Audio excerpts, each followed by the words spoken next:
made it to Chiro Hustle. Sit back and learn from the greatest influencers in the profession on the world's #1 chiropractic podcast.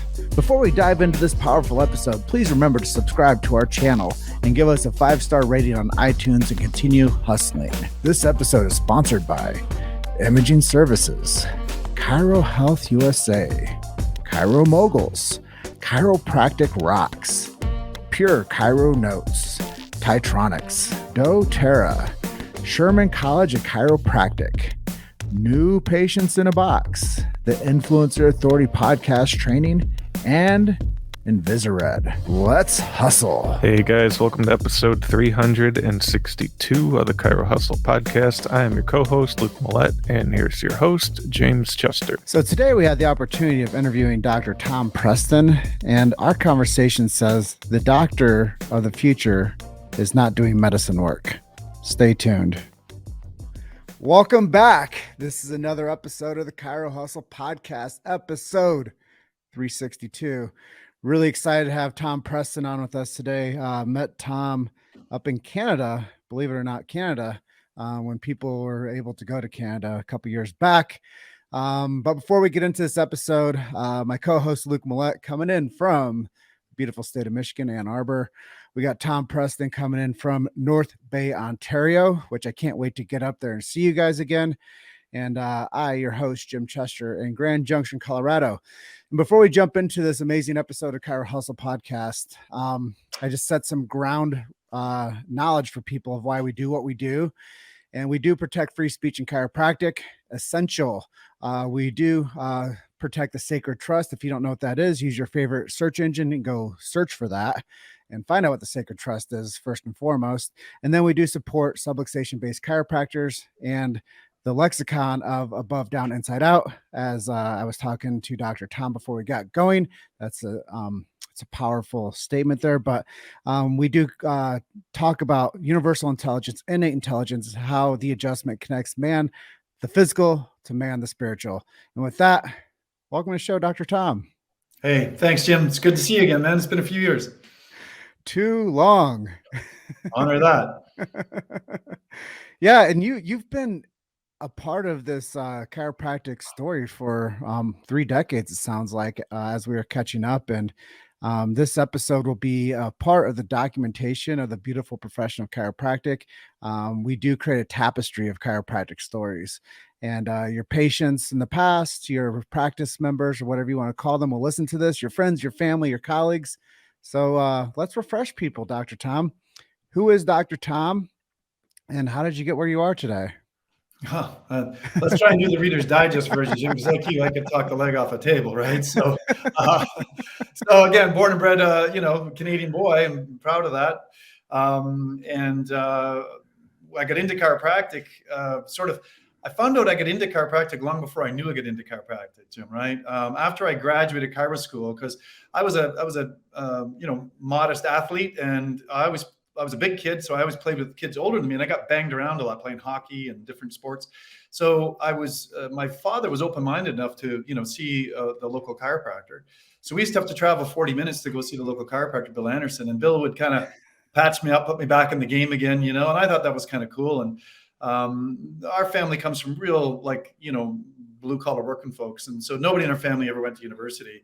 And then my brother, my one older brother, who's an MD, which brings up some really interesting dialogue sometimes, right, about philosophy. But anyways, he went off to university, and he thought about being either an MD or a GC, and he went in to become an MD. And I thought, well, if that dumb sumbitch can go and do that, then maybe I could go to university too. So I set my sights a little higher, thought about university, and went off with the intention to be a chiropractor. After I graduated, Jim, right, over 30 years ago now, it just seems bizarre to me. My dad tells me a story. Literally, at my graduation, my dad tells me a story that I thought I had my first adjustment when I was 12. My dad said my first adjustment was when I was 1. And I was like, what do you mean 1? He said, you were super sick. You had a really bad infection. And on those days, in that era of Canada, back in the 60s, the local MD would come and he'd roll up and, hit me in the ass with a jab of penicillin. And, I was getting sicker and sicker. I'd lost 1/3 of my body mass over the course of a week. And my dad thought, I'm going to watch my son die. So, at that point, he was thankfully open-minded enough that, last resort, who's he going to call? Well, the witch doctor. He's going to call the chiropractor. So he called our old family chiropractor, Dr. Curry Howe, God rest his soul, Jim. I'm alive today because of him. He drove in a blizzard. What would have taken 45 minutes took him an hour and 15. He came up, he checked me, and he said, the only thing this kid has not experienced yet is a chiropractic adjustment. And so he adjusted my atlas. My dad's an outdoorsman like I am. And he said it sounded like a rifle went off in the room. And he said within 30 to 60 seconds, I fell asleep. I slept 25 hours around the clock, man, as my body was reestablished in homeostasis. I woke up. My mom says I drank 5 bottles, 2 jars of Pap, and went back to bed for 12 hours, woke up, new man. So, dude, I was ordained. I was destined to be a chiropractor from the time I was a little kid. Why my dad kept that story for me all those years, it's like, I don't know. But I contend Curry Howe might have saved my life if he didn't at least change the trajectory of my life. And so, I was in early on in my chiropractic career, Jim. I'd heard about Jim Parker, the big Texan guy, down at Parker Seminar. So I went down my first year of practice. And, this little vertically challenged dude comes out and he had green silk tails on, right? And a bow tie. And it's like, who's this guy, this legend? He's a little dude. But anyways, in that time at the Valley Hotel, there was 7,777 chiropractors in that room, apparently. We had T-shirts that said it. And the only thing I remember Jim Parker saying that really impacted me is he goes, do you think you chose chiropractic or did chiropractic choose you? And Jim, I still get goosebumps, man. The hair stands up on the back of my neck every time I suggest that, because in that moment, I had like a surreal experience where all the other docs in the room vaporized. There was just me and Jim Parker. And I thought, man, I was chosen to be a chiropractor. I didn't choose it. It chose me. So, I mean, that's whole quantum physics, energetic stuff, Jim, but that's the world I live in. And that's my story. I'm happily married to the love of my life, my high school sweetheart. And we got 5 daughters. And now it seems bizarre to me, dude, but I'm old. I got 3 grandkids. I don't feel like I'm that old, but apparently that comes with maturity. So that's my life. And now you're involved with something called Full Circle Coaching and Consulting. Maybe you can explain to our viewers a little bit about what that is. Yeah, well, again, I got to give you the Reader's Digest version, or we don't have 4 hours. I loved hands-on practice, and quite frankly, I was really good at it. And my practice was my ideal. It was families. 30% of my practice were kids under the age of 12. Families, moms, babies, that whole cash practice. We used to do some decent volume back at one stage of life. We used to see 500-600 people a week with 2 part-time staff. But my real sweet spot was around the 300 a week mark, right? And I took 10 to 12. I've been taking 10 to 12 weeks of holidays a year for over 30 years, since early in practice, working a 25-hour work week and making a nice 6-figure income. And apparently that was appealing to some of my colleagues. They said, how the hell do you do that? So I've been teaching them how to do that now for 26 years. And I devised a model based upon vision, focus, systems, and team. And I haven't changed the model in 26 years because the model, I haven't found a better model. It works really well. So we help docs really get in touch with what's authentic to them, because, above, down, inside out is one of the most important things I ever learned, right? So we take that, and the human version of that for us is to live your life authentically based upon your ideals, and build a business that supports a life, not just a business that you work, and you have no life, right? But a blending, a harmonization of your personal dreams, authentic dreams, and an authentic business that goes with that. So, yeah. So it used to just be me and a part-time VA, and now there's 9 of us, and we've worked with clients on every continent on the planet except Africa. For some reason, we've never attracted somebody who lives in Africa. So we love what we do, and we love the impact we make on people's lives. So is this something only for chiropractors, or can this work for any business? Yeah, good question. Our niche is definitely chiropractic, because I love chiropractic. I love subluxation-based vitalistic chiropractic. And probably 96% of the people we've worked with, Luke, over the last 26 years have been chiros. But we have had other people that are, friends of chiros, whatever, that refer in. So I've worked with accounting firms. I've worked with an electrical engineering firm, a plumbing company. I've worked with different entrepreneurs, because to me, the principles we work with are timeless. They're universal. Right? So they can apply. We just don't invest a ton of energy, in the marketing side to go outside of the chiropractic niche, because as Jim said earlier on, I don't know if it was when we were on live or not, but man, there's a lot of our brothers and sisters could use some help, And so until we've really maximized helping our brothers and sisters in chiro, we're going to stay the course. Well, maybe without sharing too much, you could educate some of our listeners. What would you say is the most effective way that they can schedule a new patient if they need it? Wow. Well, I would say today, in today's day and age, there's things that I couldn't do 30 something years ago, right? So I would say definitely having a like a multi-pronged approach is wise, because, put all your eggs in one basket. I don't care if that's, TikTok or Instagram or Facebook or what it is, or it's literally trying to do like lunch and learns, or, the pandemic changed the ability to do that in a lot of countries, right? So having a multi-pronged approach, Luke, I think is very wise. And again, in today's day and age, if you're not digital and utilizing, digital platforms, social media, you're probably not that relevant anymore, right? So first step, be multi-pronged. 2, get really clear about who your avatar is, right? Like, who is it you're targeting?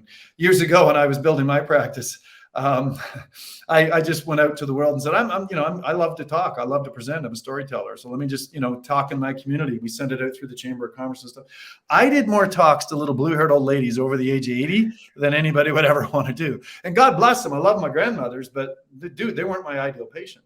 So, creating an avatar that's your ideal, so that you remember every piece of, content you write. You're thinking of that one person. You're writing to that one person, right? Whether you're doing an email broadcast or you're writing a social media post or whatever, right? So those are some things that are there. But I'll tell you one thing, and this is something that we do because because we tend to attract, clients that have chiropractors that have been around for a while. There's gold in them there hills relative to old patient files, right? So many people do not have any sort of a reactivation campaign or an ongoing nurture structure or anything to really keep that across in front. And I'll tell you a story. I have one of our things we do with our clients is every 90 days, we do a game plan, and we lay out exactly what's the best use of their time and things to focus on the next 90 days to move them towards their dreams, right? So I did one with a very veteran client. She's been with us for several years, but she's also been in practice close to 30 years. And she's got all kinds of old client files, but she doesn't do anything with them. And I said, at the very least, I want you to do this. I said, I want you to use the law of attraction and use the energetics of the universe to your advantage. I said, I want you to go and pull 100 client files. I want you to do an experiment just to prove this to yourself. 50 in this pile, 50 in this pile. I said, those 50, I want you to do 10 a week. I want you to pull the files. I want you to look at it. I want you to reconnect with who that human is. I want you to think about their kids, their grandkids, if they have them, their spouse, where they worked, read your old clinical notes, like connect with this person and just send them, loving energy. When I did that in my practice, because we track this stuff, we had a 20% reactivation rate without ever sending out an email or anything, just from focusing on it. So this Dr. Janet, she just took my advice at Carte Blanche a few weeks ago, and she gets back to me the next week, and she's like jumping up and down and freaking. Of the 10 files she pulled that week and then 10 the next week, so the 20 files, she had 7 people call in. And these folks hadn't been in for between 6 months and 24 months. So, there's some really, some people call it, out in the ethers a little bit, like Twilight Zone stuff, man. But if you live in that world of energetics, which, the chiropractic's based upon tone, if you read Didi's early writings, right? He was talking about energy. And I think that actually I have a wonderment if him and Einstein were actually buds. 1895 is when E equals MC squared came into being. Didi started chiropractic 1895. I think the principles of quantum physics are all through the core profession of chiropractic. Some really cool linear stuff there. I never thought about Einstein connected with Didi. Yeah, stranger things have happened. Yeah, and I know that you're giving a lot of intelligence to people when it comes to business modeling, and you're giving a lot of standards to people for finding their North Star for success. So I know a lot of that comes with intention, and some of this stuff comes from taking care of ourselves right. And it sounds like you've done some stuff through business to do it right. But what are you doing to stay healthy yourself, for you and your family? What types of strategies are you doing to keep Tom healthy? Yeah, great questions. And so, when I got the big idea in chiropractic, I've been getting checked chiropractically, neurologically, every week for, over 30 years, right? And I continue to do that. Matter of fact, for my family, because I got 5 daughters and 3 grandkids, and the son-in-laws that come with that, which, by the way, aren't baggage. They don't have to be baggage, but I always think they were. But so Wednesday, and thankfully 4 of our 5 daughters live in our area. So Wednesday afternoons is adjustment day, right? So they come to our house. One of my daughters chose to be a chiropractor. So I got an in-house chiro now, which is cool. So Wednesday afternoons, they come, they all get checked, and then we have family dinner together. Because, you know, in the world I live in, it's not just about your physical well-being, it's about your mental, emotional, and spiritual well-being, right? And so those family dinners, I mean, like we're a little bit old school that way. Dinner takes like hour and a half. We sit around like Michael Landon, A Little House on the Prairie, if you ever remember that old show, or the Waltons, old sitcoms. But yeah, and so that's an important part for us. I also believe very strongly in you know, physical well-being relative to strength, endurance, and flexibility. And I was like absolutely not the most flexible guy in the world for many years. And I got into Taoist Tai Chi and yoga about 20 plus years ago. And I did it pretty regularly for a long time. And then in the start of 2009, gents, I said, what if I didn't do it regularly? What if I did it every day? What if I just never missed? I haven't missed a day of yoga Tai Chi since January 1st, 2009. Wow. And that's made a huge difference in my life, right? I was teaching a program in Dallas one time. And one of the people stood up. We were doing like a debrief panel thing, and she was commenting. She says, you know, the hardest part of getting started at something is making a decision. So she goes, what if you just take the decision-making process out and commit to doing something every day? Then you don't have to think about it. You don't have to make a decision. And there was some piece of genius in that I just connected to.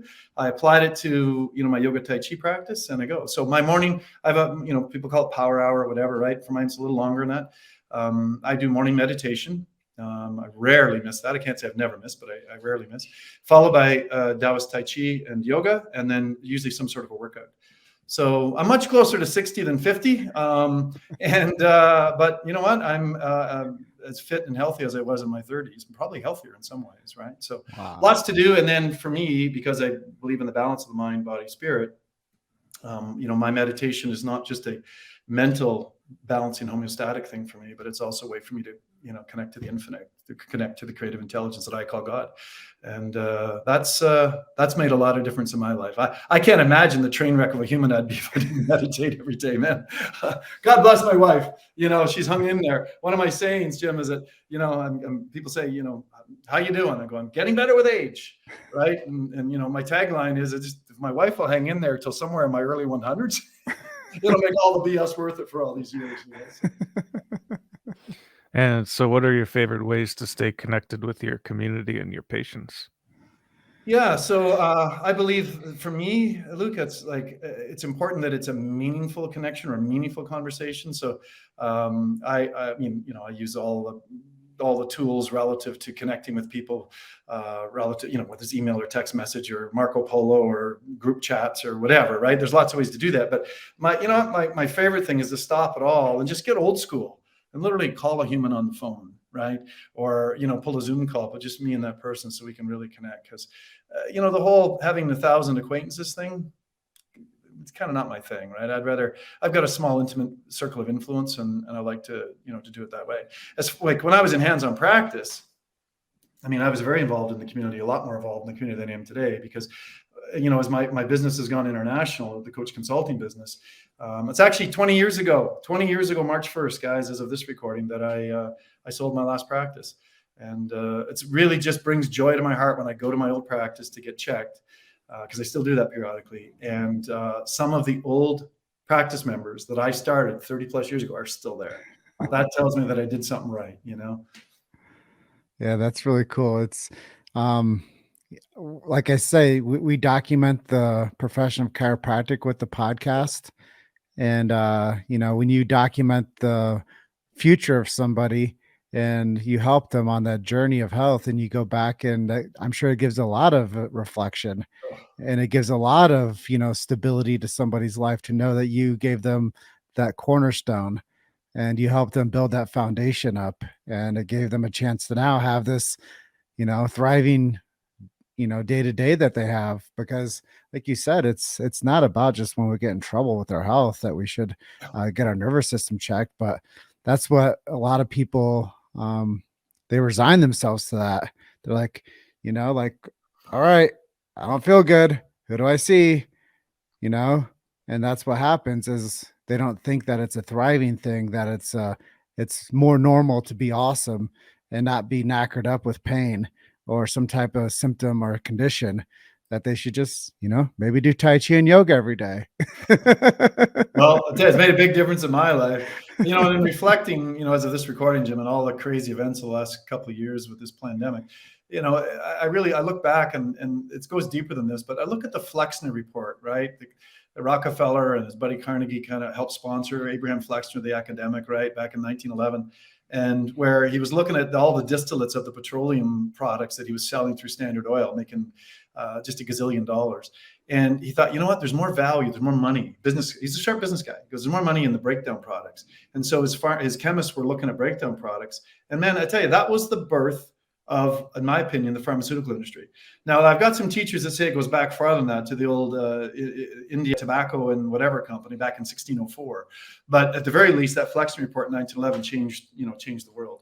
And so it's like, people inherently that don't have a vision for the future or don't understand what their true values are, and they just get blown by the winds, right? And it's like, so don't look after your health. Don't look after yourself physically, mentally, emotionally, or spiritually. Just let yourself drift. Because if you get not well or you're not functioning, you can just take a pill for every ill.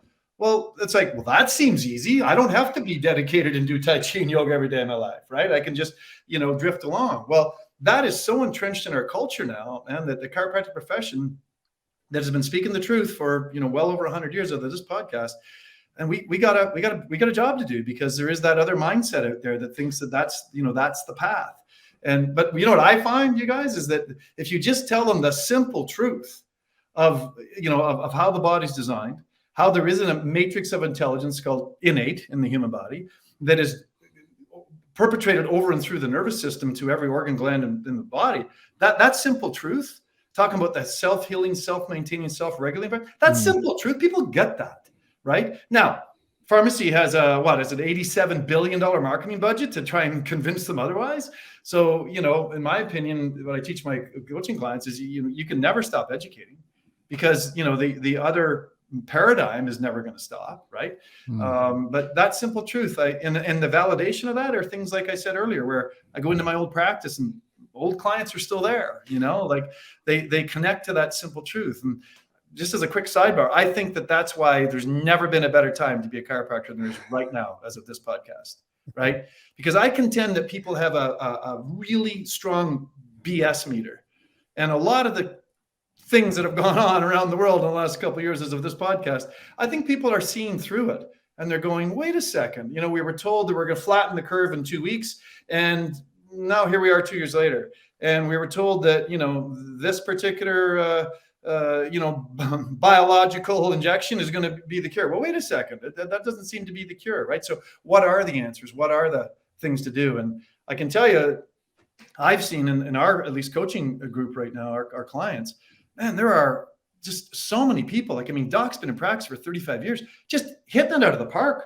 Record years, right? I had a guy from Portland email me last night, and 2020 was his most profitable year in practice. 2020, most profitable year in practice in 35 or 36 years until this year.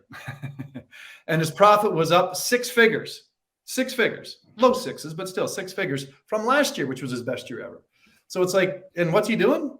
He's just telling the truth. He's just telling the simple truth. He's guarding the sacred trust, which is one of the things I love about your Chiro Hustle podcast. So I really think it's never been a better time to be again, I don't want to sound judgmental here, but a true chiropractor, right? And speak the simple truth that I believe you guys represent, and certainly I've stood for my entire career. You've made it to Chiro Hustle. Sit back and learn from the greatest influencers in the profession on the world's #1 chiropractic podcast. This episode is sponsored by Imaging Services, Chiro Health USA, Chiro Moguls, Chiropractic Rocks, Pure Chiro Notes, Titronics, doTERRA, Sherman College of Chiropractic, New Patients in a Box, the Influencer Authority Podcast Training, and Invisired. Let's hustle. Well, you bring up a couple poignant things I just wanted to touch base on, and then we'll continue on with the Q&A here.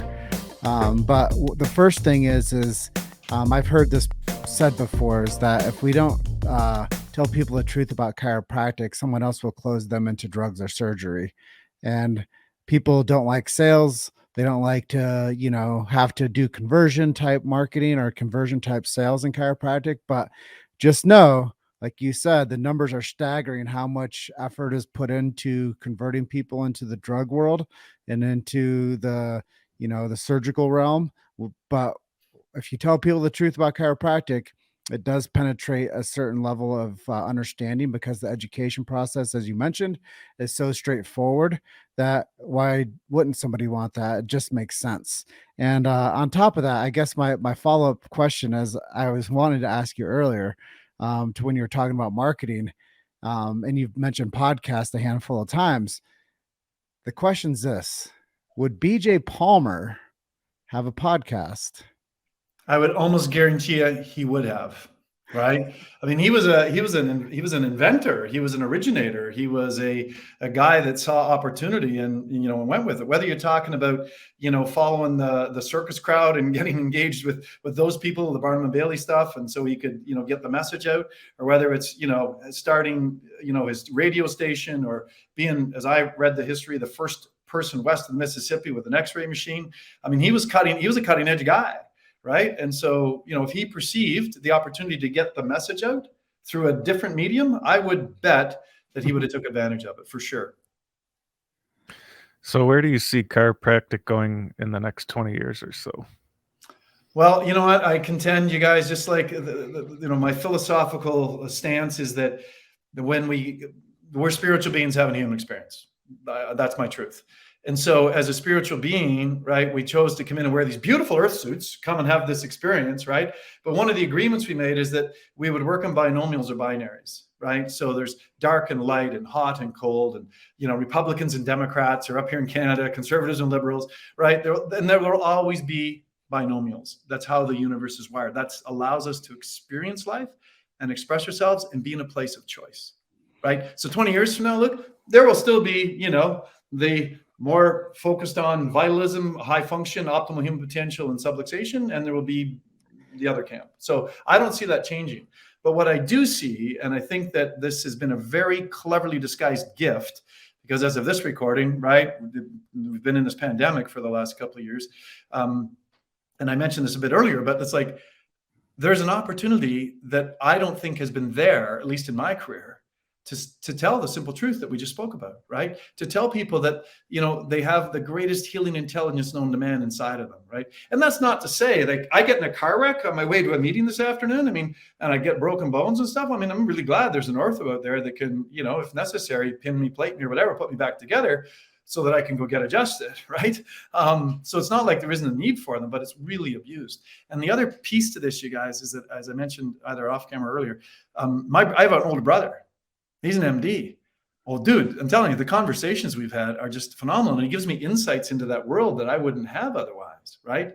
And he's one of the more open-minded MDs I've ever met, but he still is trained in the pharmaceutical model, and that's still his paradigm and stuff, But we're seeing, we've been seeing it since the 90s, changes in, alternative healthcare providers, and more visits there than to, to regular, medical doctors. And my brother just retired from clinical practice a few years ago, 3-4 years ago, and he went into the kind of the political side of healthcare up here in Canada. But in his last years, he was telling, like, young people who would come to him and shadow him and stuff and say, for God's sakes, don't go into medicine. It's a dying art. Right. And in the form it's in now, it might, Phoenix ashes and be revolutionized, but in the form it's in, at least up here in Canada, man, it's a dying thing. We got nurse practitioners that are prescribing. We got pharmacists that are prescribing. We've got all of these other people with their hands in the cookie jar. And he said it's just almost impossible to manage. So that whole profession is going to change forms, I believe. And there'll always be a need for crisis care. But here's the piece. We've had many conversations with this. In his medical training, in his 30 plus years of practice, it was like less than 0.01% of his focus was ever on attaining or maintaining optimal health. Forget talking about optimal human potential and performance. Just actually that. It was all about crisis management, crisis management, crisis management. That's the mindset. Then I offer this perspective, you guys, right?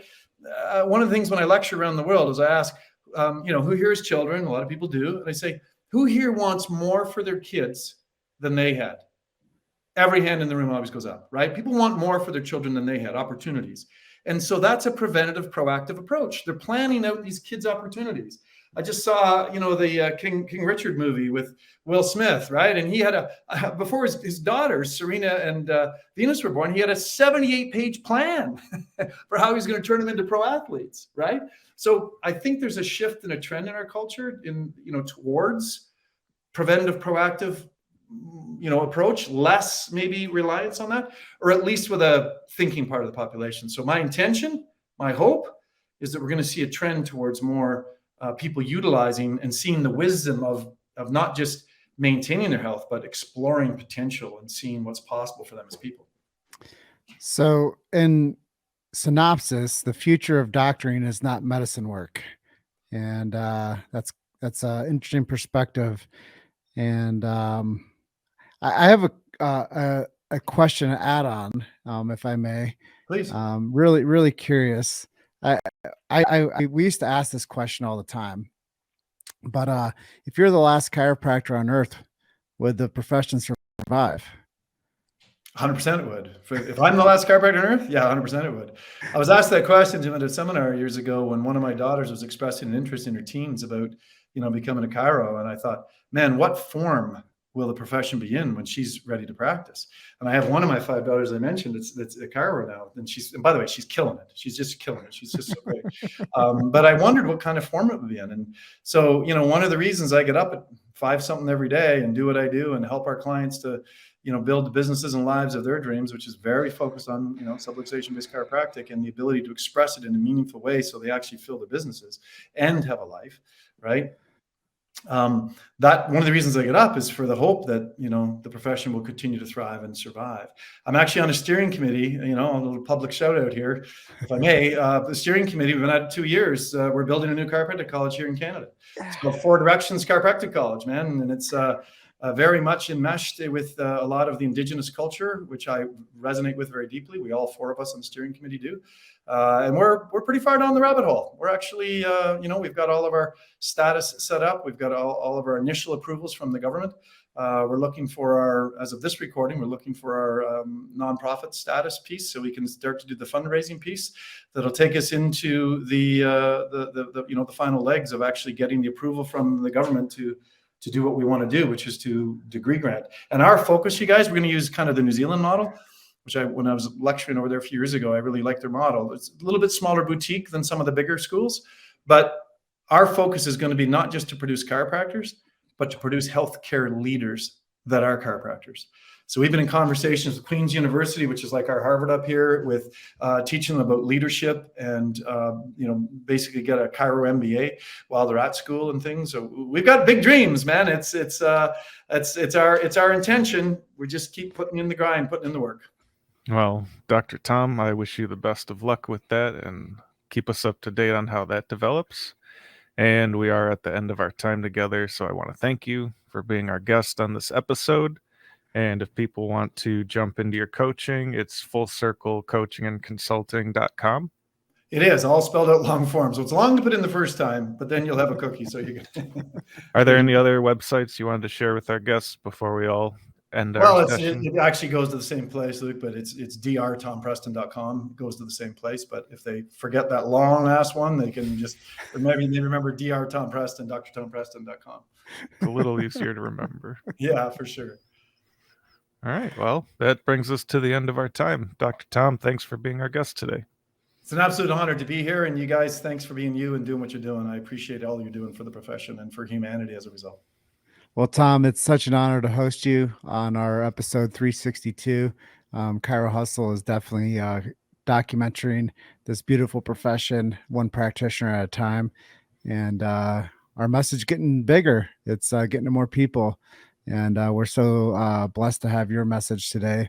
And we want you to have an awesome day up there in North Bay, Ontario. And look forward to the next opportunity to connect with you. And let's not be strangers. Absolutely not, Jim. Thanks again, guys. All right. We'll see you next time. Talk soon. Thanks for listening to Chiro Hustle. Don't forget to subscribe and check back next week to continue hustling.